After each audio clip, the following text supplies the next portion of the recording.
the Grandmaster was a little kid that went to church. Parents was in church, raised in church, going to Sunday school, raised up by on the west side of Fresno by all the poor people. And I went to school with the, you might have heard of them, the Whispers, the twins. Yes, sir. We used to play basketball, run track, play football together, you know.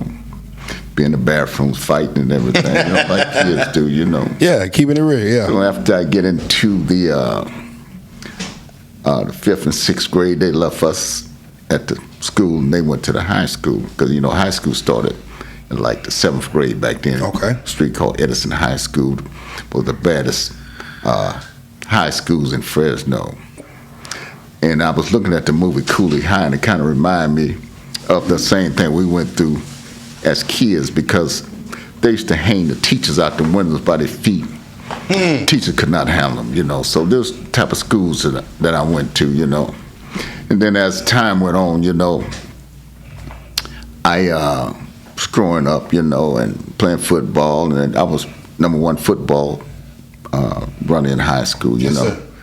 And I ended up quitting that, graduated from high school, and my mother used to try to make me go to work and get jobs and all that, but all the jobs that they had was like cutting grapes, picking cotton and stuff, and I couldn't handle that, you know. So I was kind of smart in school. Went and took a test, passed it, and got a great job, thinking I'm finna have a job for the rest of my life. So now I went and got another job, passed the test, thinking I'm finna really be all right now. Yeah.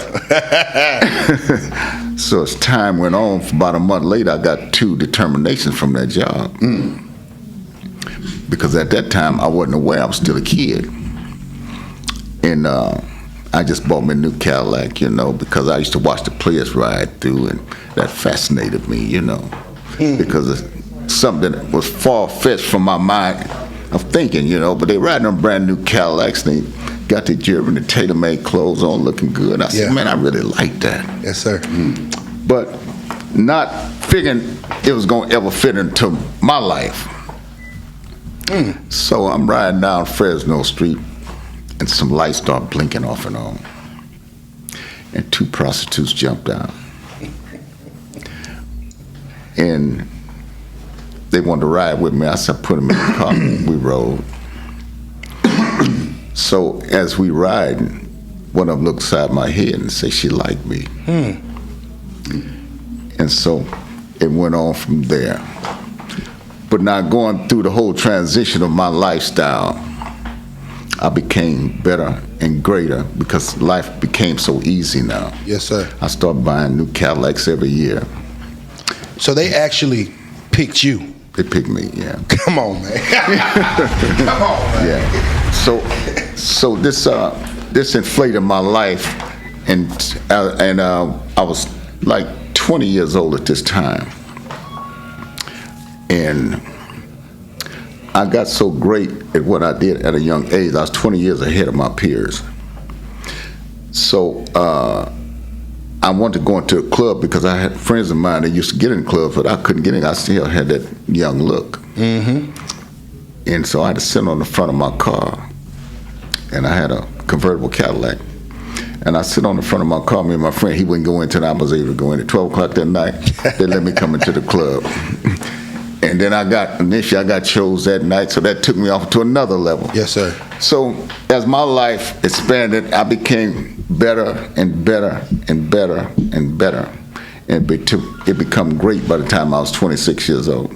I went all around the country, you know, in L.A. and Bay Area of San Francisco. You know, I spread my wings, you know. Makes sense, my brother. So I became real great at what I've done. To answer the question, how I became the great master? Yes, sir. Great Grandmaster? Yes, sir. It went on for years and years and years. And like Mr. Rick said, you have to qualify to get a name like that.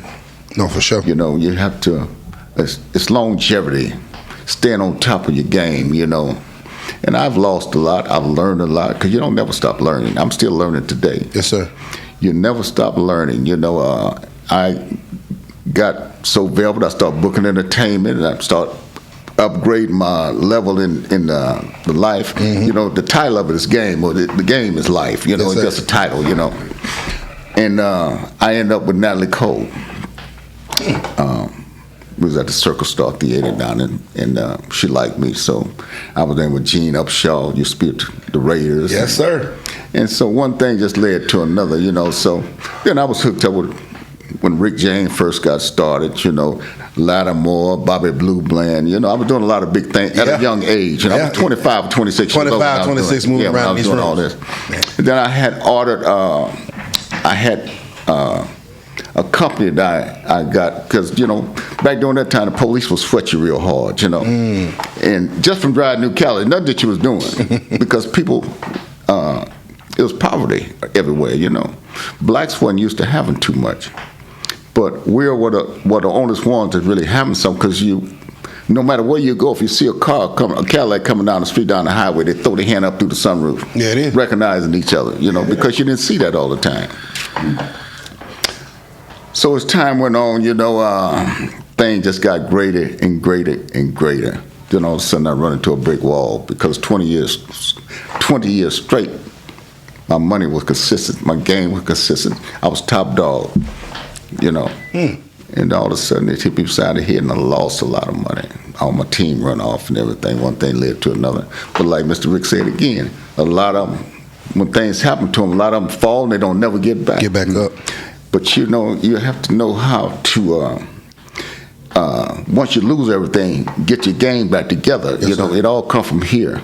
I always tell everybody, a shark could grow 8 feet, a fish tank, but 80 feet in the ocean. You have to have the mindset, in order to keep winning, So it's limited. It's levels in this life, I'm not going to use the word game. I'm used to the word life, because like I say, game ain't nothing but a title. Yes, sir. Yes, sir. So it's limits in this game for people that don't elevate.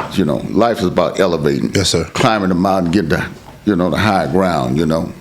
And that's what I always done. I always kept going. Yeah. So I have a lot of experience in a lot of things.